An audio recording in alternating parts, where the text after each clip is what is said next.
Most people have seen arrogance. Some have even experienced humiliation, but very few have ever witnessed a moment that flips both in a single heartbeat. This story begins with a millionaire who thought he owned every inch of the world he stepped on, and an elderly janitor who carried a quiet strength no one noticed. Until one afternoon, when the millionaire shouted something so outrageous that the entire parking lot froze. "My company is yours, if you can outrun me with that junk." The words hit the air like an explosion. Phones rose. Mouths dropped. People who had been on their lunch break stepped out of the shade just to make sure they heard correctly. Before we continue, don't forget to like and subscribe, and tell us in the comments where you're watching from. Now let's begin the story that nobody on that lot, or online, would ever forget. Richard Hale didn't just command attention, he demanded it. In his world, people moved aside when he walked past, and they stepped even faster when they heard the aggressive purr of his red Ferrari pulling into the lot each morning. He fed on reactions. The widened eyes, the whispered admiration, the subtle envy. It was his morning coffee. But on this particular afternoon, something disturbed his perfectly crafted image. His usual parking space was already taken. Not just taken, occupied by something that looked like it belonged in a museum basement. A battered, dusty 1930 Cadillac. Kind of car that could crumble if you breathed too hard next to it. Richard stopped walking. His guests, potential investors, stopped too. One whispered, "Is that seriously a car?" Another muttered, "Looks like a time machine made of rust." And Richard, whose ego ran hotter than the Ferrari's engine, felt irritation pulse through him. He approached the old vehicle with a tight jaw. The heat radiating from pavement made everything feel sharper, heavier, more personal. Employees began gathering, murmuring the way people do when the unexpected creeps into everyday routine. Some whispered, some filmed. Everyone watched. Then the owner of the Cadillac appeared, an elderly black janitor, moving with the slow but steady rhythm of a man who had worked hard every day of his life. His name was Lewis Carter. He wore faded work pants, gloves tucked into one pocket, and a key ring that jingled against his side. Lewis didn't act like someone interrupting a millionaire's world. He acted like someone simply unlocking his car after a long shift. He wiped his hands on a towel. He cleaned a smudge on the window. He adjusted his glasses. Calm, quiet, unbothered. That calmness bothered Richard more than anything else. He stepped forward aggressively. "You parked here." No greeting, no courtesy, just confrontation. Lewis looked up, only mildly confused for a second. Then he nodded. All other spaces were filled. This answer, simple, factual, innocent, irritated Richard in a way he couldn't explain. He laughed, but not the kind of laugh that invites others to join. "You thought parking your junk next to a Ferrari was a good idea?" Phones clicked on. Employees smirked. Someone whispered, "This is getting good." Lewis didn't bite. He didn't defend himself. He didn't explain. He simply adjusted the Cadillac's mirror as if Richard's ego wasn't howling 2 feet away. His silence was gasoline on Richard's fire. "You know who owns this place?" Richard muttered, stepping closer. "Doesn't change where the open space was," Lewis replied softly. A few employees choked back laughter. The disrespect wasn't direct, but it stung like it was. Richard needed to reclaim control, to show the crowd, who held power. His pride demanded an audience. He pointed at both cars, sleek Ferrari versus worn-out Cadillac. "Tell you what," he said, lips curling into a smug smile. "Since you're brave enough to park next to me, let's make it interesting." The crowd leaned in. "Race me." Silence. Then shock. Someone gasped out loud. Another whispered, "He's nuts." Another added, "No way the old man agrees." Richard let the moment stretch before delivering the final blow. "If that antique beats me, you can have my company." People erupted. Some laughed. Some shouted. Some instantly began recording. Lewis blinked slowly, as though trying to decide whether this was arrogance or insanity. "You want to race over a parking spot?" "No," Richard said. "I want to show everyone what real power looks like." Lewis stared at the Cadillac, tapping its metal lightly. A habit, a memory, something unseen to everyone else. Then he looked at Richard. "You're sure?" Richard grinned. "Absolutely." Lewis shrugged. "All right." The air shifted. People went silent. Investors exchanged nervous glances. Phones raised higher. And just like that, the story that would explode across the internet began with a quiet old man accepting an outrageous challenge, and a millionaire too proud to see the trap he had built for himself. Word about the wild challenge ripped through the building faster than gossip ever had. Workers abandoned half-eaten lunches. Office chairs rolled back. Doors swung open as employees rushed toward the far end of the parking lot, following the trail of shocked whispers. Did he really challenge him? He put the whole company on the line. He's finally lost it. Every voice carried disbelief, excitement, and a hint of fear, because everyone knew Richard Hale didn't make casual promises. If he said you could have everything he owned, he meant it. His arrogance didn't allow him to back down. Lewis walked through the growing crowd with the same slow, measured steps he used every day. He didn't look nervous. He didn't look angry. He looked like someone who had already made peace with whatever outcome waited ahead. And somehow this calm, this quiet certainty in his eyes, made people even more curious. Richard strutted beside his Ferrari, loving every camera pointed at him. He thrived on spectacle, and this moment was feeding him more attention than any board presentation ever had. "Get a good look," he told his guests. 0 to 60 in 3.5 seconds. You won't see that in a museum piece. They chuckled, though uneasily. Lewis, meanwhile, opened the Cadillac's hood. The hinge creaked like an old man stretching his back after a long nap. A faint smell of old gas drifted into the hot air. He didn't rush. He didn't pretend to show off. He checked a hose, adjusted a strap, tapped a metal latch, brushed away dust with the corner of his towel. Tiny, simple motions, the kind that meant little to most people, but meant everything to a man who had spent years keeping life moving even when it tried to rust. A young employee whispered, "Why's he even bothering? That car shouldn't be racing anything." Someone else added, "He's calm. Too calm. That's kind of scary." Lewis didn't respond to any of it. He simply breathed slowly, rhythmically, as though keeping his pulse steady. Richard revved the Ferrari, unleashing a thunderous roar that made a few people flinch. He loved that response. He wanted Lewis to react, to show fear, or regret, or even awe. But Lewis didn't lift so much as an eyebrow. He closed the Cadillac's hood, wiped one final smudge from the door, and eased himself into the driver's seat. The leather cracked under his weight. The Cadillac gave a soft vibration, old, uneven, but alive. For the first time, a few people exchanged curious glances. It shouldn't have looked stable, but somehow it did. A supervisor stepped forward, trying to calm the chaos. Her voice barely rose above the murmurs, but she raised her hand and called out, "On my signal." Crowds pressed closer. Phones rose even higher. Richard lowered his window. He smirked at Lewis. "Hope that old thing can at least roll." Lewis didn't bother replying. He tightened his grip on the steering wheel, then exhaled, a slow, steady breath that made some of the laughter die down. Why? Because even if they didn't know what he was thinking, something in his silence felt intentional, focused, certain. One employee whispered, "Why doesn't he look scared?"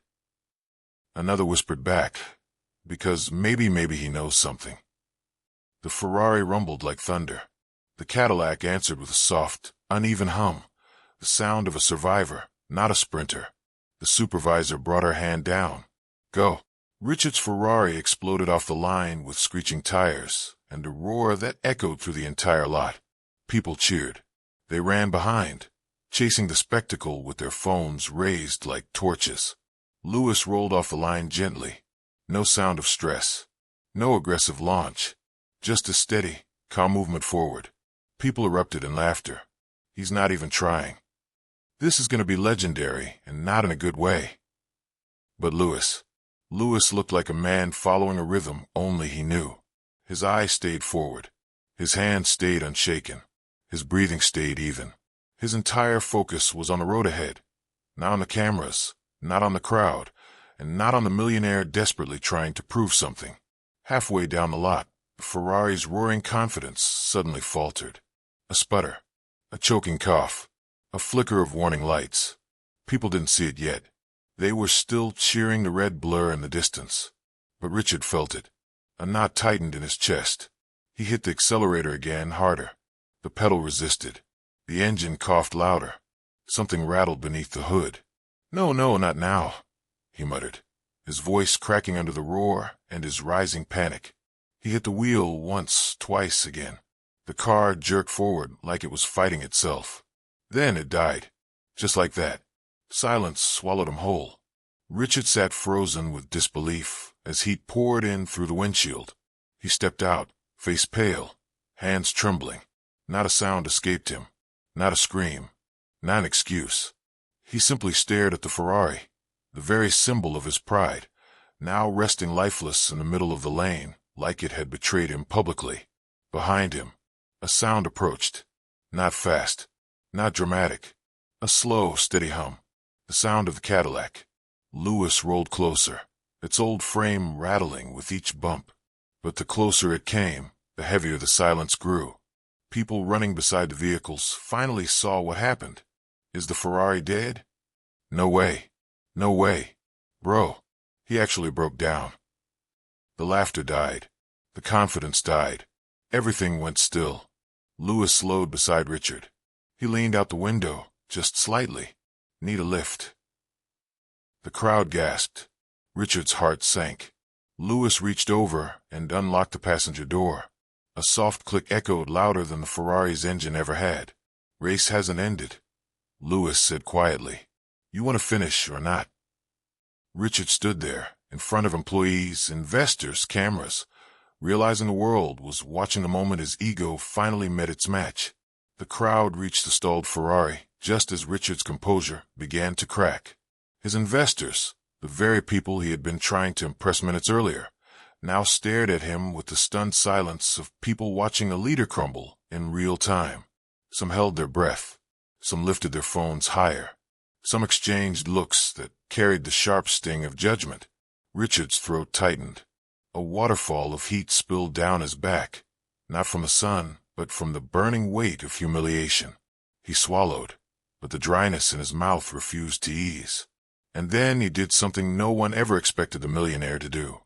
He climbed into the passenger seat of the car he had mocked. The Cadillac's old springs groaned beneath his weight, as if reacting to the irony of the moment.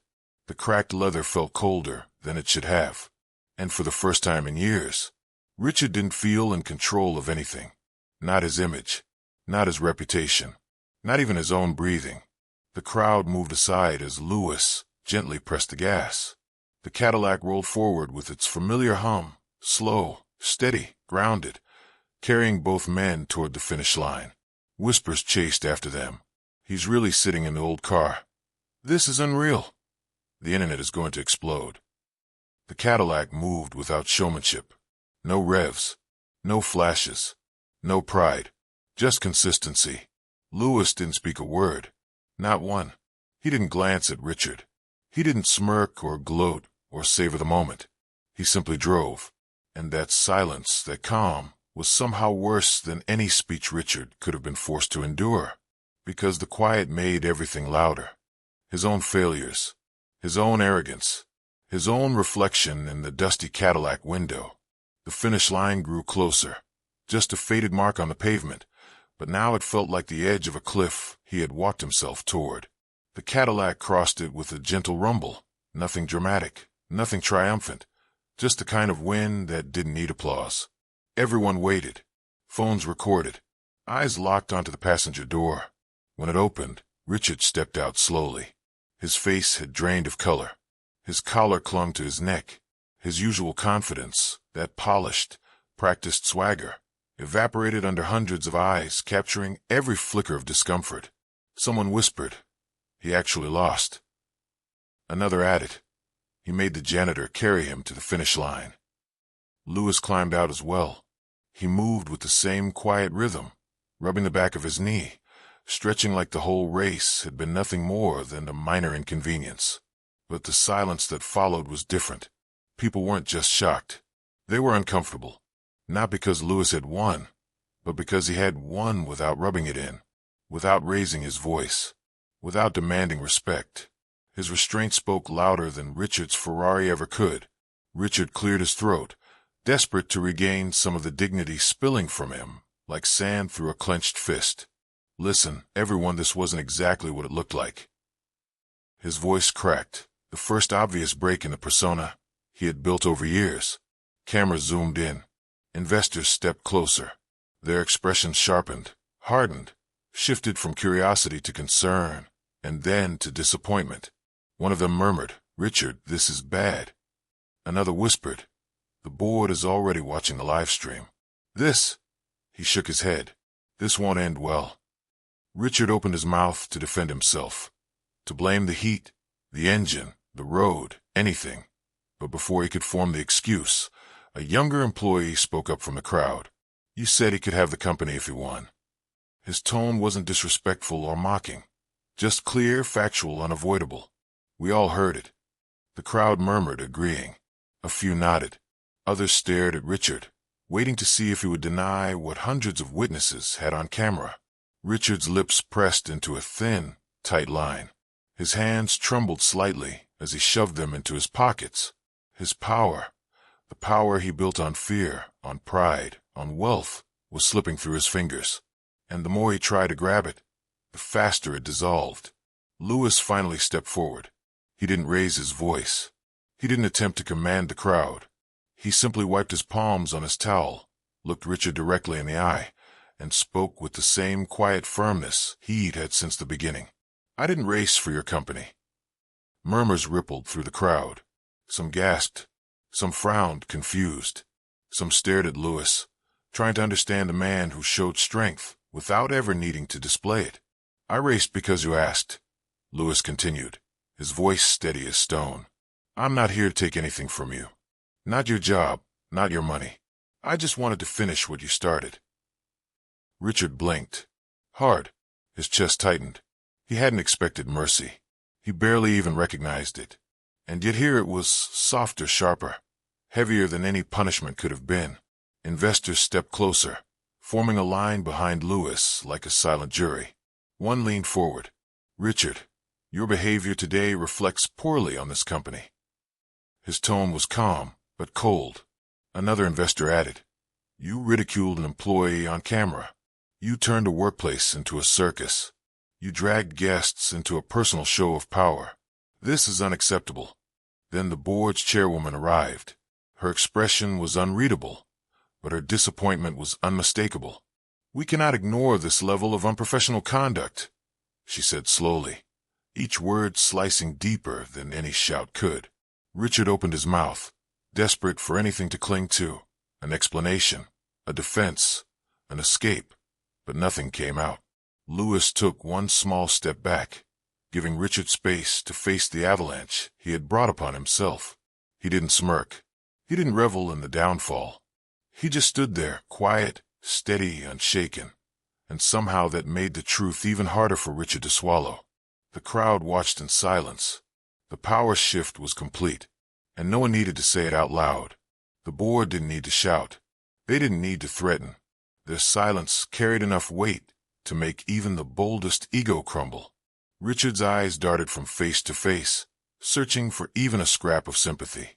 All he found were tight jaws, crossed arms, narrowed stares, and the cold realization that this wasn't just an embarrassing moment. It was a reckoning. A door behind the crowd swung open, and an assistant whispered something hurriedly to the chairwoman. She nodded slowly, then looked at Richard with a steady, unforgiving gaze. "The board will meet with you privately," she said. Her voice wasn't loud, but it cut through the air like a blade. Employees exchanged looks. Everyone knew what that meant. Suspension, investigation, leadership review, a fall from grace. And he had orchestrated it himself. The investors followed the chairwoman back inside, their footsteps sharp against the pavement. Some didn't even glance at Richard as they passed.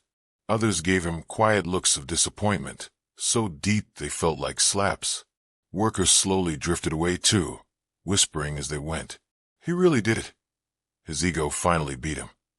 Lewis didn't even have to try. But some remained, not to laugh, not to judge, just to absorb the surreal reality of what had unfolded. People stared at the Cadillac as though seeing it for the first time, not as a relic, not as a joke, but as a symbol of something far more valuable than speed. Lewis turned toward the old car with a slow, familiar motion.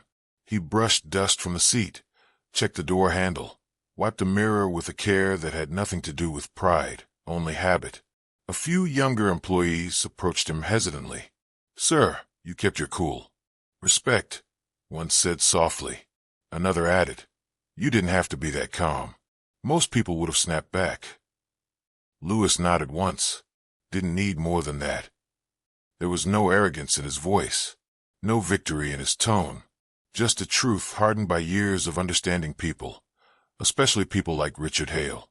The chairwoman appeared again, her heels tapping quietly as she walked toward Lewis. Several employees straightened instinctively, unsure what was happening. She stopped beside his window. "Lewis," she said in a tone that carried genuine weight, "if you're willing, we would like you to advise us on improving workplace culture. We saw how you handled all this, the patience, the restraint, the dignity." Lewis blinked. For the first time all day, surprise flickered across his face. He looked from the crowd to the chairwoman. Her eyes weren't judging. They were earnest. After a moment, he nodded. "If it helps people treat each other better," he said quietly. "Sure." A small ripple of respect moved through the crowd. Not applause, something deeper. A collective acknowledgement that character sometimes speaks the loudest when it doesn't raise its voice. Lewis started the Cadillac again, the engine humming through the warm air, steady, unbothered, content with simply being enough. As he drove away, employees watched in silence. Some smiled softly. Some shook their heads in disbelief. A few even felt something shift inside them, a realization that respect wasn't tied to titles or wealth, but to how a person carried themselves when pushed. Behind Lewis, the company buzzed with fallout. Rumors spread. Meetings were called. Policies were questioned. People replayed the moment the millionaire entered the car he mocked, watching it again and again like a lesson they didn't want to forget. But ahead of Lewis, the road stretched open, uncomplicated, quiet, peaceful. He drove with the same steady rhythm he had started with, not speeding, not dragging, simply moving forward. Later that evening, the clip hit the internet. Not because of the Ferrari, not because of the race, not even because of the breakdown. People watched it for a different reason. To witness the moment arrogance sat in the passenger seat of humility and got carried across the finish line by it. Millions of viewers replayed the Cadillac rolling forward, the soft click of the passenger door unlocking, the stillness on Lewis's face as Richard climbed in beside him, the hum of an old engine holding a harder truth than any speech. The lesson hit harder than exhaust, louder than engines, sharper than pride. Consistency beats pride. Respect outlasts power. And the quietest person in the room can end up steering the entire story.